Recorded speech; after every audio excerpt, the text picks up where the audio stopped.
Assalamualaikum warahmatullahi wabarakatuh. Saya Muhammad Kahfi dengan NPM 20204650096. Kali ini saya akan menjelaskan hasil jawaban dari pertanyaan UAS mata kuliah Ragam Hias Nusantara.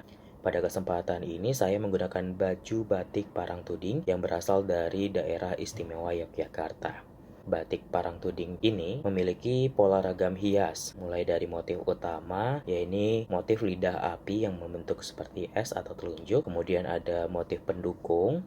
Motif pendukungnya berbentuk belah ketupat atau melinjon. Terlihat ada motif isian menjadi background pada batik ini. Pada motif batik Parang Tuding memiliki pola baseline grids yang dalam satu kolom baris memiliki beberapa motif yang menjadi satu kesatuan atau unity. Selain itu, batik Parang memiliki pola repetisi dan berirama yang membuat motif ini seperti ada pergerakan. Motif batik ini terlihat seperti telunjuk yang disusun sejajar saling berkaitan.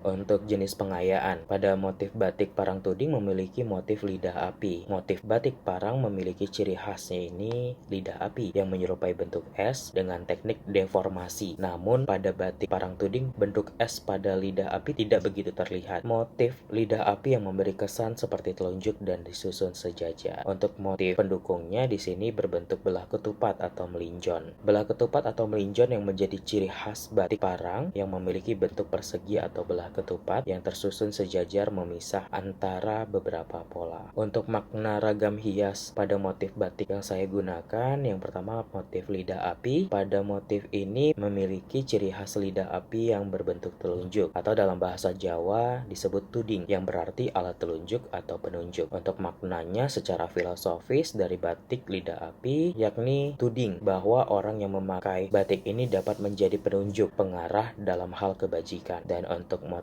pendukungnya yaitu melinjon atau belah ketupat. Melinjon sendiri merupakan simbol awal kehidupan, memiliki bentuk rupa seperti celah-celah tebing yang terlepas dari ombak.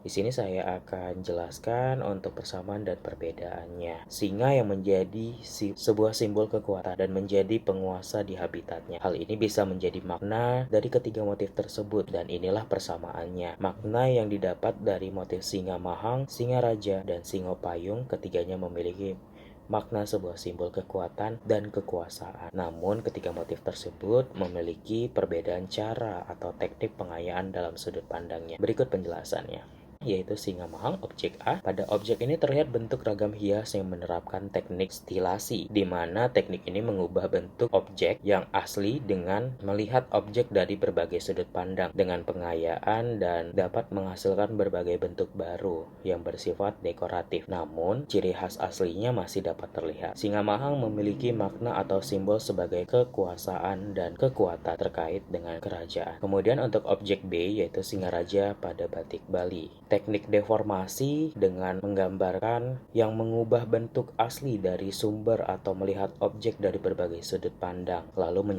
menyederhanakan struktur atau proporsi aslinya menjadi objek atau ragam hias yang baru. Terlihat sederhana dan dengan proporsi yang berbeda dari aslinya. Motif ini diambil dari simbol singa ambara raja, melambangkan sebuah kekuatan, kesatrian, dan kekuasaan kepemimpinan. Kemudian untuk objek C, singo payung, dalam motif ini mengubah bentuk asli dari sumber dengan melebih-lebihkan struktur asli dalam objek tersebut yang merupakan teknik distorsi. Motif singo payung memiliki makna sebuah raja sebagai pemimpin yang memiliki kekuasaan dan payung sendiri melambangkan sebuah kediaman raja atau keraton. Batik instansi. Baik, di sini saya akan menjelaskan pendapat saya. Dalam pandangan saya, logo instansi belum termasuk ke dalam sebuah motif ragam hias karena logo merupakan produk desain modern, corak pola yang menjadi kerangka gambar pada kain batik berupa paduan antara garis, bentuk, dan isen menjadi satu kesatuan yang mewujudkan batik secara keseluruhan. Hal inilah yang dapat dikatakan motif batik. Beberapa motif batik diantara lain seperti hewan, manusia, geometris, dan beberapa motif lainnya. Batik sendiri merupakan hasil atau produk kebudayaan yang yang dihasilkan dari tradisi turun-temurun. Karena itu, motif batik menjadi